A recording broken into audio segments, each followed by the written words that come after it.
Hey everybody, this is D Hunter, bringing another action figure review. Today, we're going to be looking at the McFarlane DC Multiverse, Batman Endgame, Justice Buster.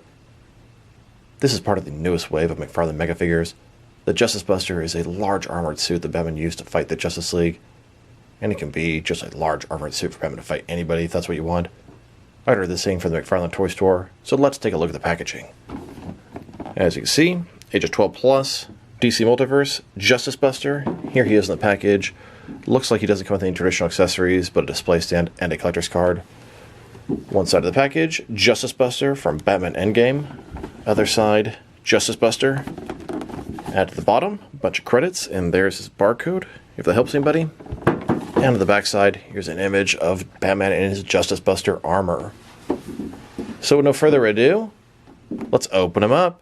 And like I said, I got this figure from the McFarlane toy store, took advantage of the bundle discount and the coupon code, and then I got both these figures for a little bit under retail, and that's after shipping and taxes.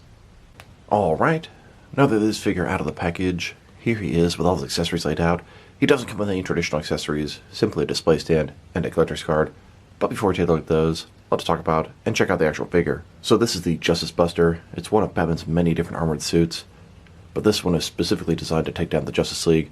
Batman has a contingency for absolutely everything. The Justice Buster premiered in Batman Endgame. That was a storyline during the New 52.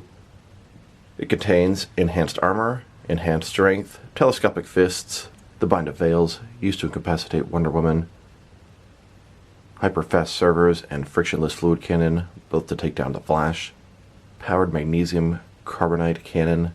This is to take down Aquaman, electromagnetic nerve tree to fight Cyborg, citrine neuralizer to take down the Green Lantern, red giants, some knuckles of the Justice Buster made by the Atom to take down Superman, plasma shields to protect him from Superman, thrust and thermal counter Superman's frost breath. So a lot of different features to take down the heavy members of the Justice League.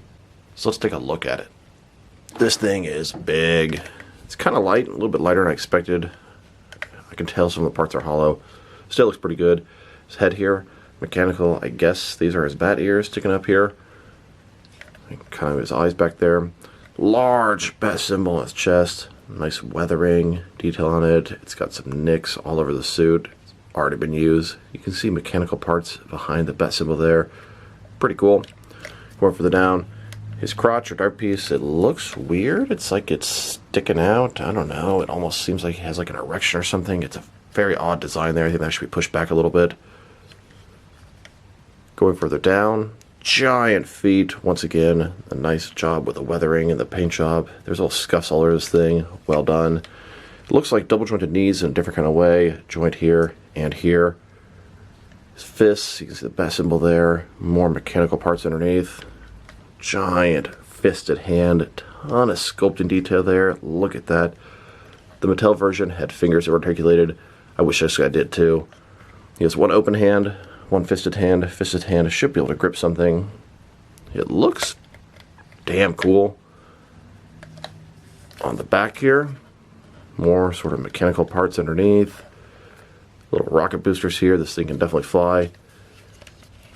Overall, it's a big, giant armored bat suit to take on the Justice League, but you can use it for whatever you want. Fighting Doomsday, etc., etc. And a closer look at his face and head sculpt. You can see those blue eyes at the front.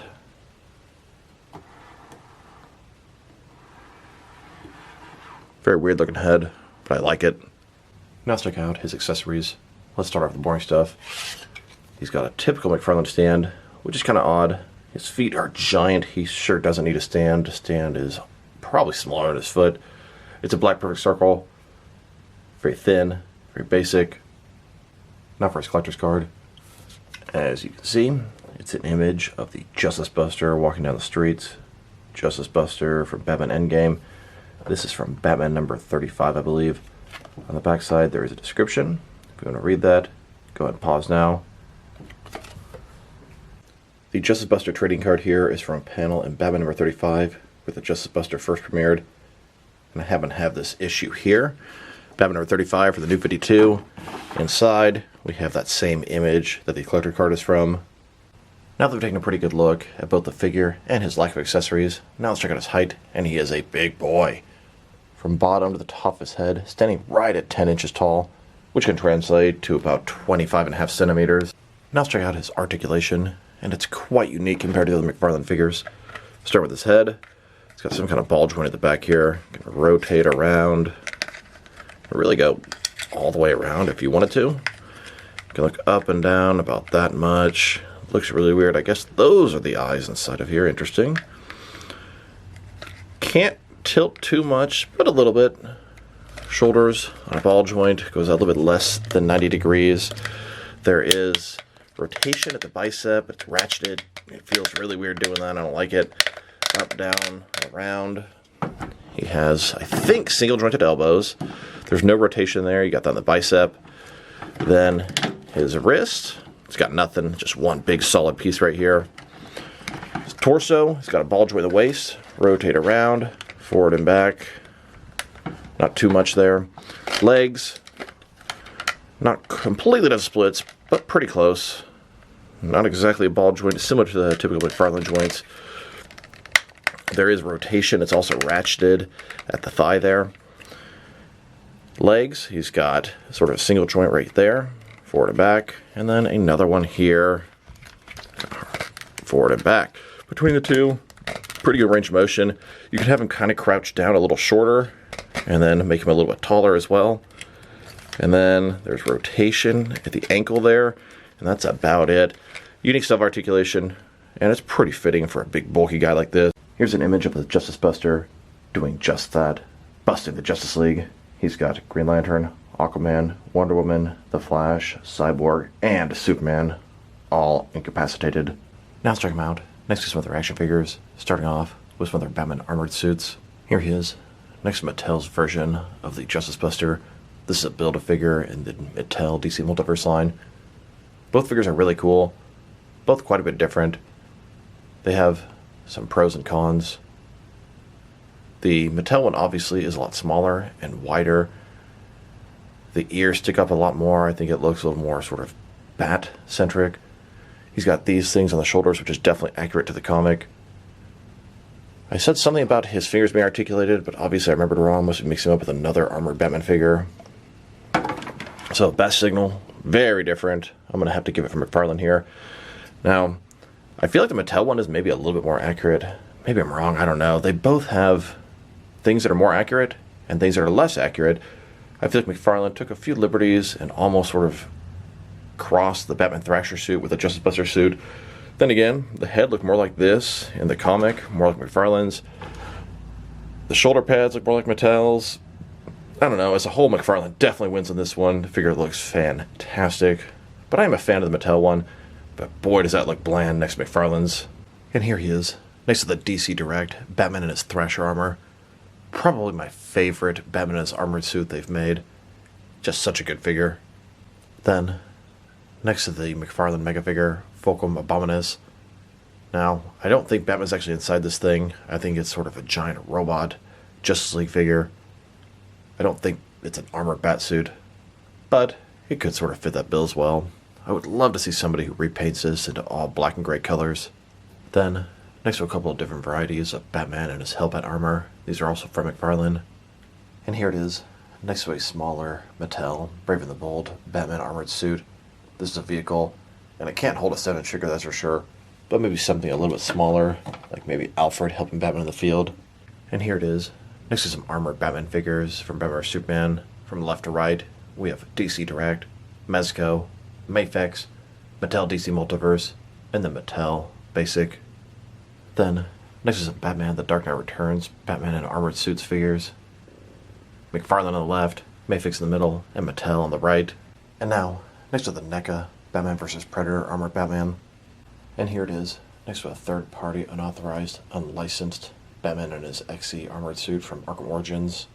And although they're not Bruce Wayne, here's a couple of Jim Gordon in his Batman armored police suit. And although it's not technically Batman in an armored suit, here he is next to the Mattel Brave and the Bold Batbot. This is a giant automated Batman robot, although you could definitely pretend it's Batman in an armored suit. Now let's check him out. Next is one of the McFarlane Megafigures. Here's the newest wave of Megafigures, the Justice Buster and Anti-Monitor. And here's the most recent Megafigure. This is Doomsday. He came in a 2-pack with a regular Superman. I can see Batman use this Justice Buster to take down Doomsday. That could be a really cool fight. And here he is, next to Carapace. This is a Megafigure from the Blue Beetle movie. Here he is, next to Calibac and Fulcrum Abominus. These are the 2 previous Megafigures in the last wave.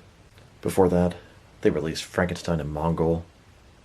And before that, they released Sabak and Atom Smasher from the Black Adam movie. And before that, they released Bane and Necron. Bane is arguably probably the most sought-after Megafigure out there. And before that, they released Gorilla Grodd. He's the first and only Megafigure in the Page Puncher subline. And then the previous traditional wave of Megafigures contained a Comic Man-Bat and an Arkham Asylum Killer Croc. And before that, they gave us a Comic Clayface and an Arkham Asylum Titan Joker. Titan Joker is the tallest figure in the entire McFarlane DC Multiverse line. Megafigures typically come out in waves of 2. Swamp Thing here came out by himself, but this was when Megafigures were a little bit new at McFarlane, and I think they weren't confident about the $40 price point, but their Megafigures sell like crazy. They are fantastic. Swamp Thing came out by himself, but he did have 2 different variants, and there is a 3rd variant, totally 4 different Swamp Thing figures coming out really soon. They also made a gold label Walmart exclusive King Shark from the Suicide Squad. He first was a Build-A-Figure, then they released a gold label Megafigure. This one had bloody mouth and different colored shorts. Here's the Justice Buster next to the first wave of Megafigures. This is Darkseid and Steppenwolf from Zack Snyder's Justice League. I could see Batman suiting up like this to take on villains like this. Now let's check him out. Next is some other recently released McFarlane DC Multiverse figures. Here he is, next to the Tim Drake Robin and the Hush Superman. And here he is, next to the DC Classics Riddler. There's also a Platinum variant of him. Then the McFarlane Toy Store exclusive Catman and Superboy Prime Patina variant. Then, next to the Big Bad Toy Store exclusive Black and White Accent Martian Manhunter, Superman, and Flash. And now, with the McFarlane Collector's Edition Wave 1, we have first appearance Superman, Abyss, and Alan Scott Green Lantern. All 3 of these figures has a Platinum Chase variant. I've tracked down Superman and Alan Scott, but I'm looking for a couple of Abyss. If anybody knows where I can get one, drop me a line in the comments below. Here's the Justice Buster, next to the Batman and Spawn 2-pack. And here he is, next to the Dark Knight Trilogy Gold Label San Diego Comic-Con exclusive figures. We have Bane with his coat, Joker as a bank robber thug, and then Joker seen through the sonar vision. Then, next to some more San Diego Comic-Con exclusive figures, we have the 85th anniversary Superman, the 30th anniversary Nightfall Batman, the Page Puncher sketch Mr. Freeze, and the Dark Knight's Metal Alan Scott Dread Lantern. And now, next to the Blue Beetle movie wave, we have regular Blue Beetle, Carapace, and then Battle Mode Blue Beetle. Next, let's check him out with some Target exclusive figures. Here he is, next to the Superman vs. Doomsday 2-pack. And here he is, next to some Target exclusive Jokerized stuff. Then, next to some more Target exclusive figures, we have the Sinestro Corps Batman, Ted Kord Blue Beetle, Impulse, and Deadman. And now, with the Target exclusive Flashpoint wave, Aquaman, Project Superman, and Flash. Here's the Justice Buster, next to the Injustice 2 3-pack, Batman, Supergirl, and Dr. Fate. And here he is, next to some recent Walmart exclusive gold label figures.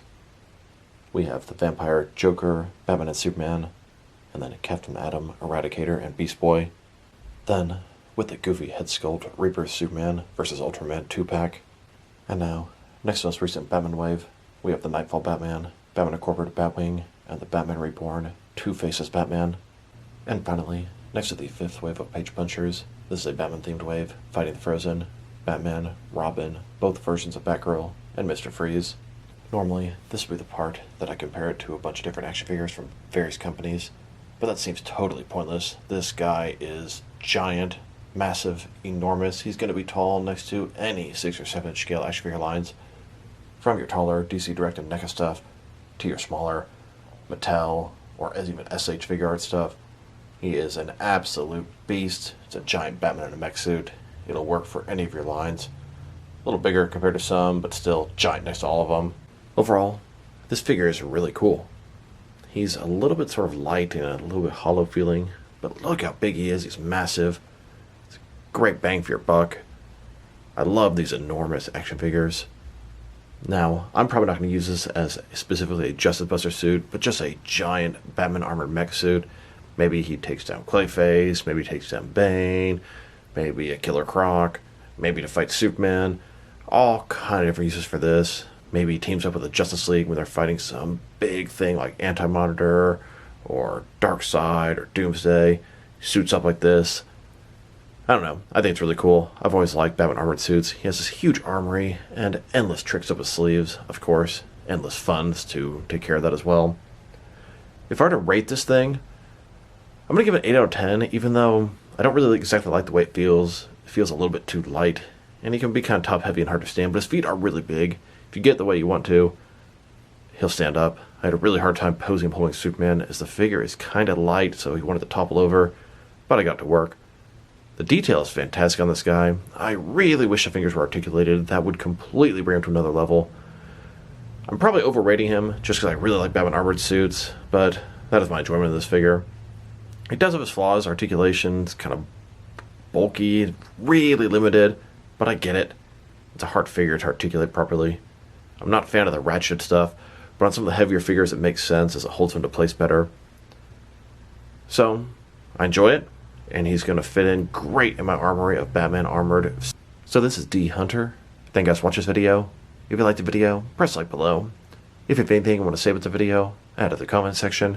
If you want to see additional action figure reviews from me, press subscribe. I do appreciate when you do that. Once again, this is D Hunter. Thank you guys for watching this video, and I'll talk to you guys real soon.